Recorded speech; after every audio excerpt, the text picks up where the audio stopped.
The Minuteman Disaster Response Team lives up to its name. They mobilize their large team, get on site after disasters when there is a spectacular need.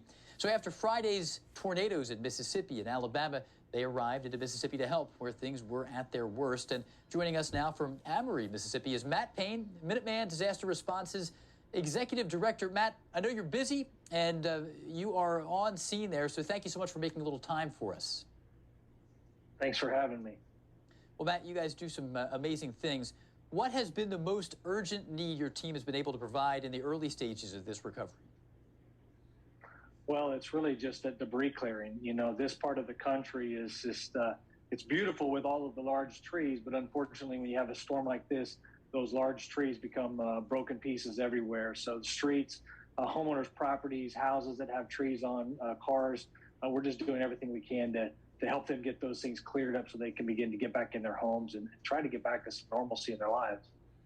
And doing what you do, you often are exposed to some of the hardest scenes that we encounter here in the United States on a somewhat routine basis for someone on your team. So when you arrived, what struck you the most about the devastation that this tornado outbreak brought to some of these small Mississippi towns? Well, you know, you're correct in that we see a lot of disasters. We've been doing this for 12 years now, from West Texas all the way down into Fort Myers this past fall.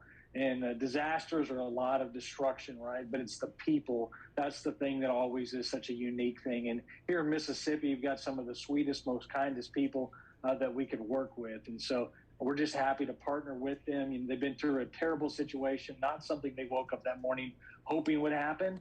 But we're here and we're thankful for all the volunteers that are coming in from around the country to help get them back on their feet. So what's next, and what does your team plan to do in the days, weeks, maybe even months moving forward? How long do you expect to be there?